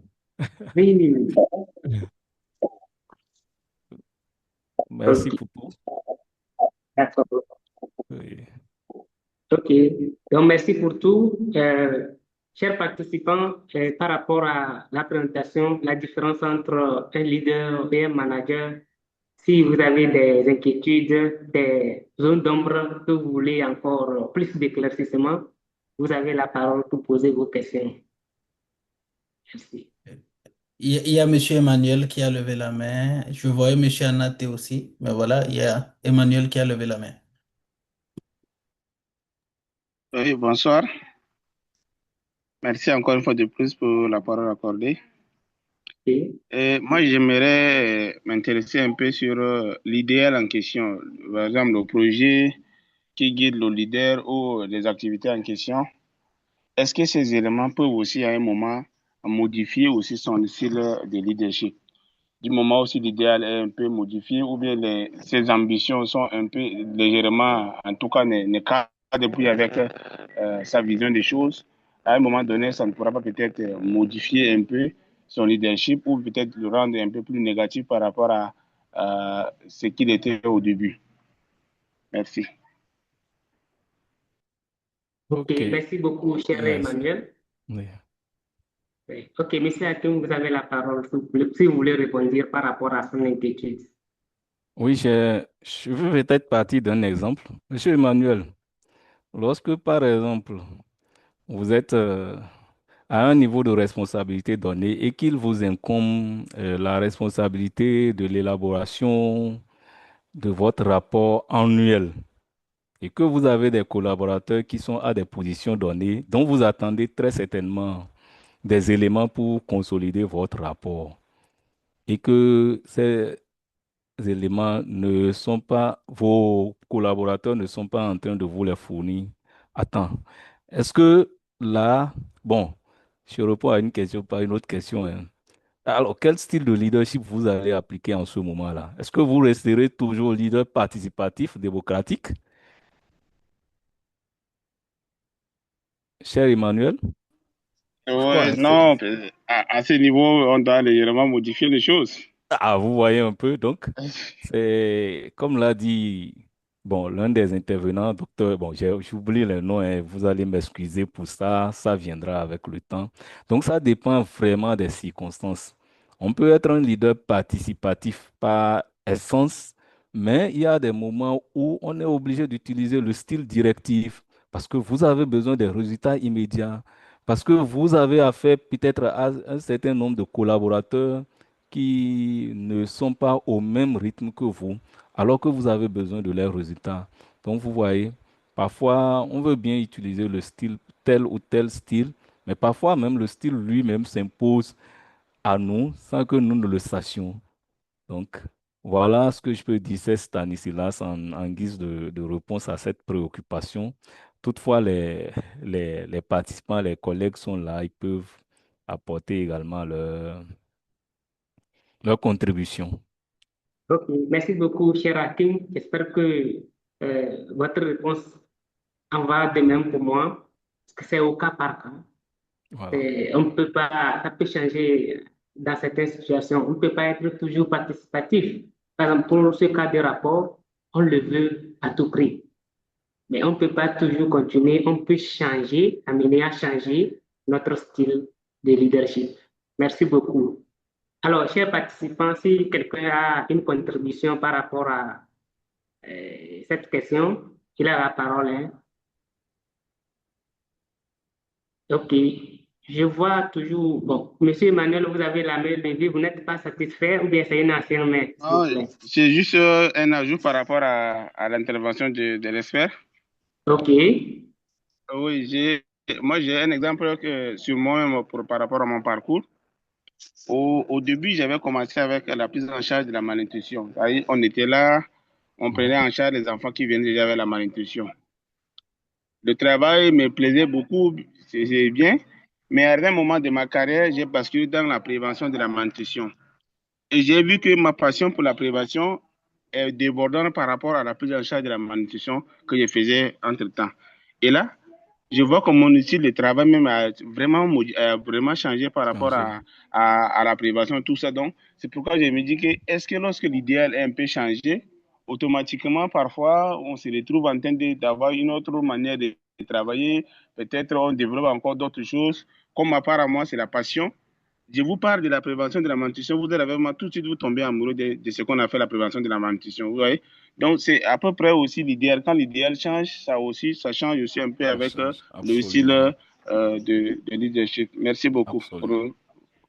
Absolument. Et là-dessus, nous sommes entièrement d'accord avec vous. En tout cas, je suis entièrement d'accord avec vous, Monsieur Emmanuel. Merci. C'est selon le contexte, en fait. Et quand le contexte change, bon, le style de leadership peut également changer. Merci beaucoup. S'il n'y a pas d'autres préoccupations liées à cette question-là, on peut évoluer. Cher Hakim, je pense que nous pouvons évoluer. Il n'y a pas de main levée, pas de commentaires dans le chat, donc on peut progresser. Ok, merci bien. Bon, nous allons aborder maintenant la question liée à la mobilisation communautaire. Euh, Rassurez-vous, je ne serai pas très long là-dessus, mais nous aurons l'essentiel parce que ça sera assez participatif et nous allons pouvoir retenir l'essentiel parce que ça nous aidera pour la suite lorsqu'on va aborder les questions de diagnostic participatif. Et lorsque à terme, hein, on sera amené à élaborer un projet. Je parle sous le contrôle de Stanislas, hein. Je pense que l'un des aspects pour évaluer les participants, c'est les projets communautaires pour cette session-ci, si je ne me trompe. Parfaitement, cher Hakim. Donc, alors, chers participants, je vous demande assez d'attention par rapport à cette partie de mobilisation communautaire, car enfin, nous attendons de vous une action allant dans ce sens. Alors, soyez encore plus attentifs. Merci bien, cher Hakim. Ok, Merci beaucoup. Nous allons aborder la partie 2 alors, qui est celle de la mobilisation communautaire.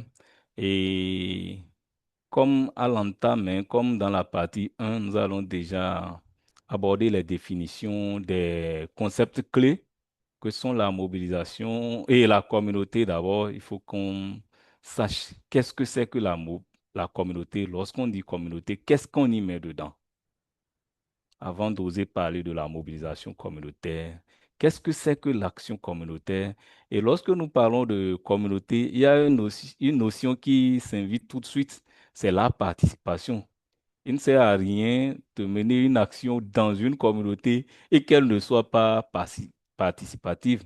C'est parce qu'on la veut participative que nous sommes dans la mobilisation communautaire, qu'on fait appel à la mobilisation communautaire. Et donc, nous allons commencer par la communauté. Est-ce que un ou deux volontaires peuvent très rapidement nous donner une idée de ce que c'est qu'une communauté? Nous sommes dans une salle de formation ici. Est-ce que nous constituons déjà une communauté? Ou quelles sont les caractéristiques pour définir une communauté? Il y a déjà une main levée. Merci beaucoup. Stanislas, je te laisse la parole Oui, pour conduire, ok, comme merci d'habitude. beaucoup. Monsieur Tankari, vous avez la parole pour vous lancer par rapport à la définition de la Ok, communauté. ok, merci de m'avoir donné la parole. La communauté, c'est l'ensemble des personnes qui vivent dans un même endroit, avec toutes les tranches d'âge, le sexe aussi, partageant les cultures différentes. Ok, merci beaucoup, cher Tankari. Madame Magdala, vous avez la parole pour votre intervention.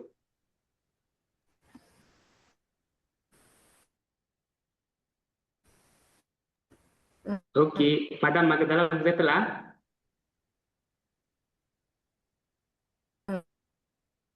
Ah, nous vous saisissons très, très, très faiblement. Ok, je pense que Madame Magdala a des soucis de connexion.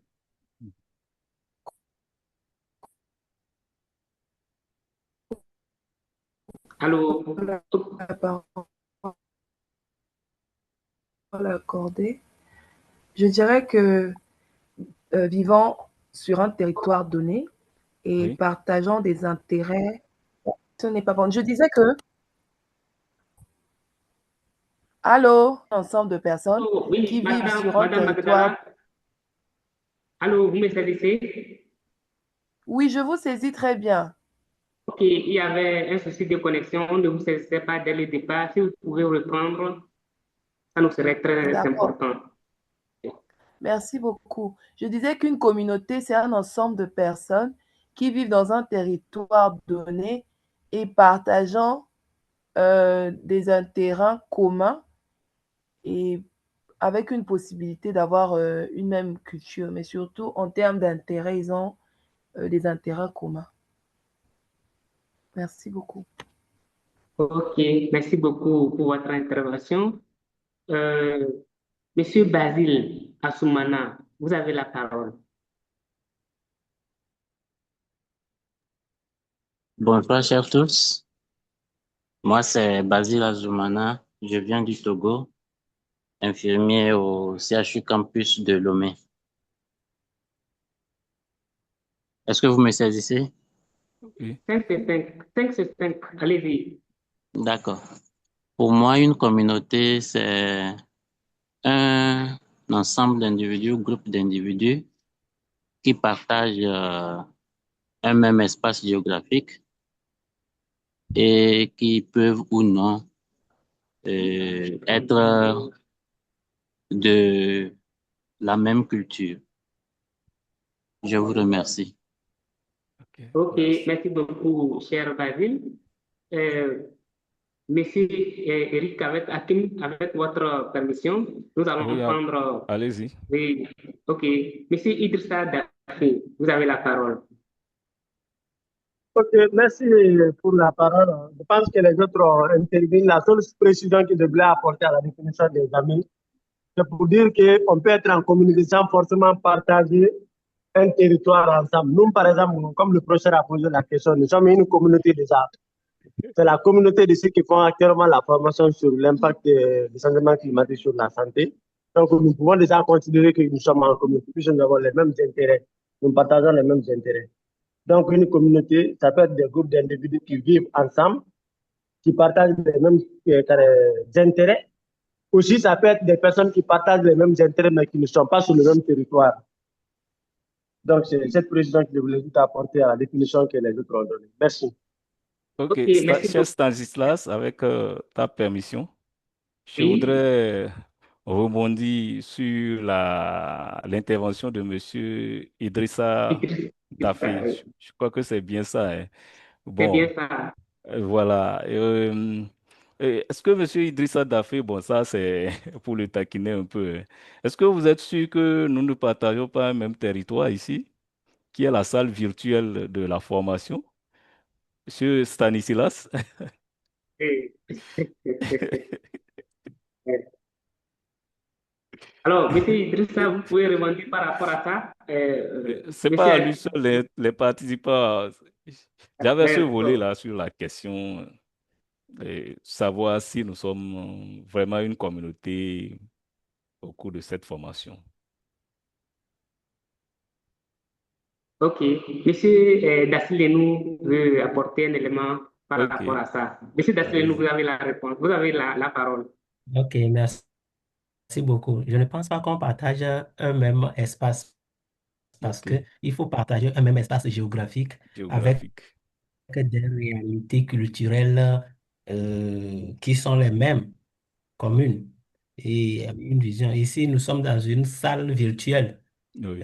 Dans la salle virtuelle, on peut ne pas avoir certaines choses en commun. Voilà. Donc, je soutiens mon ami de l'autre côté. Merci Oui. pour votre soutien. Donc, si c'était une Ok. élection, moi, j'ai perdu. Ok, Ok, non, cher, merci beaucoup. Tout ça, c'est pour approfondir la notion. ok, cher Hakim, nous avons essayé de main levée. Je ne sais pas, qu'est-ce que vous pouvez nous aider, vu que notre temps aussi, il nous reste Oui, 7 vu que minutes notre pour temps, tenir il ne dans nous le temps. reste pas. Ah, d'accord. Donc, on va Euh, aller très vite. On va faire véritablement la synthèse. Et je pense que la définition de la communauté est clairement apparue à travers les interventions des uns et des autres. J'ai noté des aspects très fondamentaux sur le concept de communauté. C'est, j'ai vu l'aspect géographique ou la zone géographique, c'est très important. Les intérêts qui sont communs, les valeurs qui sont partagées. Les cultures, oui, elles peuvent être différentes ou diversifiées, mais la notion de communauté apparaît déjà. Et j'irai sur la slide qu'on voit qu'est-ce qui a été retenu en termes de communauté. Donc, comme vous l'avez dit, c'est un groupe de personnes partageant une zone géographique, une culture ici, des valeurs et des normes. Et lorsqu'on voulait entamer cette formation, je crois que des normes ont été définies, hein, et même des valeurs. À travers les mails, les messages WhatsApp, on voyait les organisateurs Stanislas et Graciano qui partageaient avec nous un certain nombre de normes, ayant une identité sociale commune et des besoins partagés. Donc voilà ce que referme la notion de communauté selon la définition que j'ai. Bien sûr, il y a plusieurs approches de définition, hein, mais dans celle-ci apparaît déjà clairement ce que vous avez dit, à savoir la notion de la zone géographique, des valeurs et des normes, parce qu'une communauté, elle fait référence à des valeurs et des normes qui sont partagées. Elle se reconnaît comme étant une communauté, d'où la question de l'identité sociale, et elle a des besoins qui sont partagés. Lorsque vous allez dans une communauté actuellement, quelque part, peut-être dans mon village, vous verrez que euh, peut-être que le besoin là, c'est l'eau potable. Le besoin là, c'est la santé pour tous, c'est un centre de santé. Donc, voilà un peu la définition de la question du concept de communauté. Parce que vous avez des réactions par rapport à ça ou bien on évolue? Dans tous les cas, tous ceux qui sont intervenus, je pense que leur définition est quasiment proche de celle-ci, hein, de celle qui a été retenue. Donc, voilà. Ok. Est-ce qu'on peut évoluer? On peut évoluer, cher Hakim. Je ne vois Ok, pas de main levée. Bon, d'accord. sinon, Ce sont les anciennes mains. ce sont des anciennes mains, je pense. D'accord. Ok, merci beaucoup. Et j'aborde, comme il ne nous reste pas beaucoup de temps, la question de l'action communautaire en me référant aussi à la mobilisation communautaire. Donc, lorsqu'on parle d'une action communautaire, on retient simplement que ce sont des efforts collectifs déployés par les communautés pour accroître leur maîtrise de déterminants. Et ça, on l'a lié à la santé puisque nous sommes en plein dans une thématique liée à la santé et améliorer ainsi leur bien-être de façon générale. Donc, une action est communautaire parce que, il y a des efforts collectifs déployés par les communautés pour accroître vraiment leur maîtrise des déterminants de leur santé et améliorer ainsi leur propre bien-être. Donc, ce n'est pas une action qu'on entreprend seul, c'est une action qui a véritablement l'adhésion et la participation de tous. Lorsque, par exemple, je vais dans un village et que je veux régler la question liée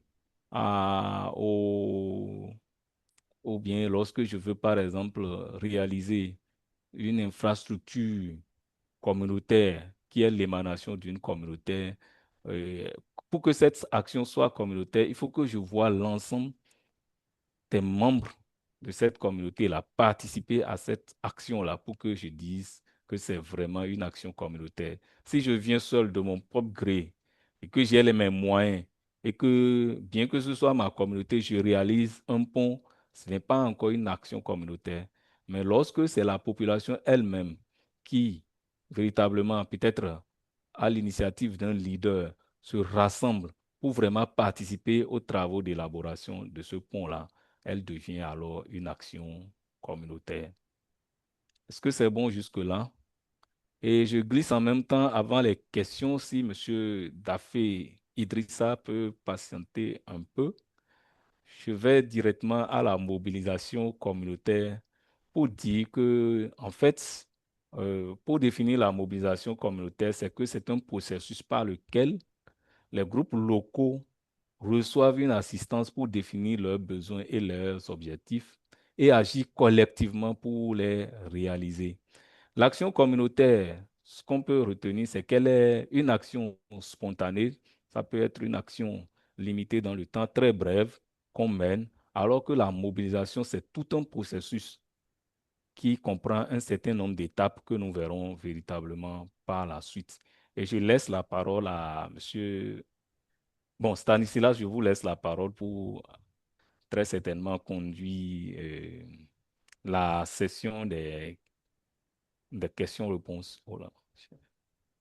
Et merci beaucoup, cher Hakim. Alors, Monsieur Idrissa Dafé, c'est une ancienne main ou bien vous voulez réagir, s'il vous plaît?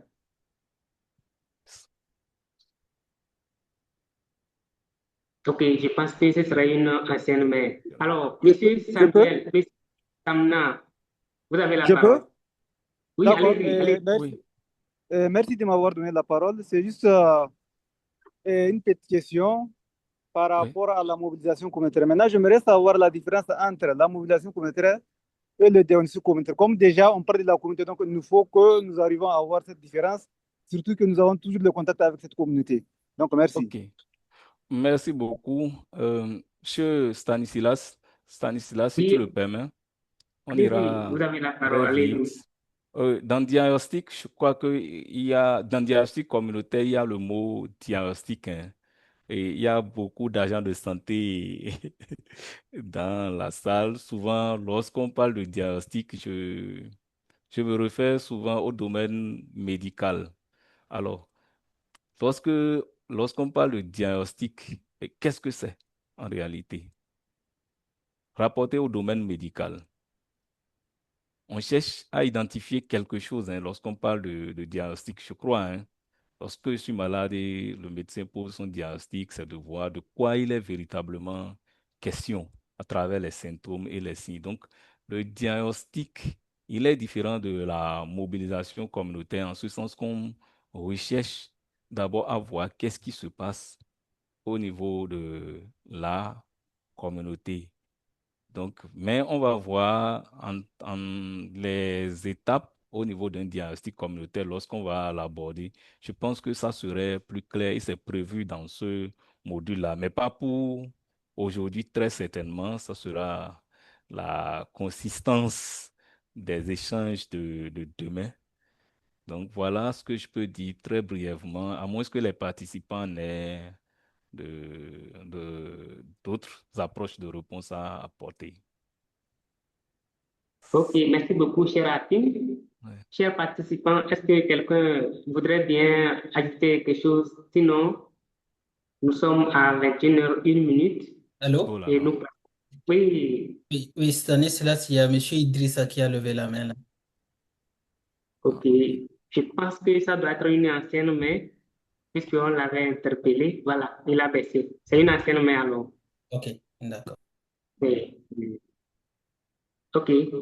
Sinon, la parole était donnée aux participants pour réagir par rapport à la présentation. Dans le cas contraire, nous étions sur le point de clôturer cette session. Alors, comme vous êtes là, je vous laisse la parole. Ah, alors, très bien, merci, cher Stanislas. On avait convenu hein, de se tutoyer, on va pas se vouvoyer. Tu vois le cher aîné Hakim devant nous ici, et tu me vois, qu'est-ce que je vais devenir? Voilà, donc, Un lapsus, donc, c'est juste pour rigoler et dire franchement, cher Hakim, combien nous sommes contents, nous sommes satisfaits vraiment de cette première session aussi de ton module. Franchement, je pense que tout le parcours-ci se déroule à la perfection. Bon, même si, comme tu l'as dit, la perfection n'est pas de ce monde, je pense que on fait de notre mieux pour faire en sorte que la session se déroule au mieux. Et aujourd'hui encore, tu l'as démontré, comme les autres sessions que nous avons eues avec d'autres intervenants. Et j'apprécie personnellement, oui, ton approche dans la manière dont tu structures tes interventions et la manière surtout de mobiliser les participants à pouvoir interagir avec toi et à interagir aussi avec le support que tu partages. Merci infiniment et j'invite, comme d'autres le font déjà, hein, à t'envoyer des chaudes mains d'applaudissements, même si tu ne vas rien entendre, tu vas au moins regarder. Waouh. Ah, Merci, merci je suis infiniment. honoré. Merci infiniment. Et donc, Merci. je ne sais pas si tu as un mot de clôture. Bah, voilà, je te laisse la parole, mais sinon, après, je vais clôturer là. D'accord. Mon mot de clôture avant la clôture officielle de cette session, c'est de dire combien j'ai également été ravi de mon côté de la participation des collègues ici présents, hein. Donc de leur participation et de la manière dont la session est dirigée. Pour finir, j'ai une préoccupation. Est-ce que c'est une préoccupation en tant que telle?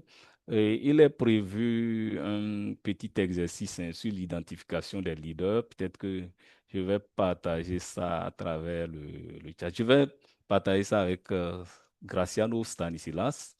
Et c'est d'amener les participants à véritablement imaginer, enfin, dans un exercice, quels sont les leaders qui pourraient vraiment identifier dans une communauté en proie à la prévalence des maladies hydriques liées à la sécheresse en plus. Donc, et peut-être que demain, si on vient, on va peut-être faire 5 minutes et échanger là-dessus. Je sais pas si c'est possible comme ça. Si quelques 2 ou 3 personnes peuvent être volontaires et travailler pour que, bon, on puisse interagir sur ça demain, au vu de ce qu'on a vu comme notion. Très bien, oui, ce serait vraiment avec plaisir. On est vraiment disponible. Tu partages les éléments avec nous et puis nous les transmettons ça dans le groupe WhatsApp pour demain. Voilà, merci cher Hakim, merci à vous chers participantes et participants. Comme je le disais, il y a de grandes choses qui nous attendent à la fin de ce parcours et nous avons commencé avec un avant-goût aujourd'hui Et espérons donc que demain, nous allons prendre le plat de résistance et le vendredi, le dessert. Merci infiniment, cher. Merci à tous. Et bonne soirée à toutes et à tous. Merci, bonne À demain, soirée. à la même À heure. demain. Bye bye. Merci beaucoup. Bonne soirée. Oui, merci, bonne soirée. Merci vraiment.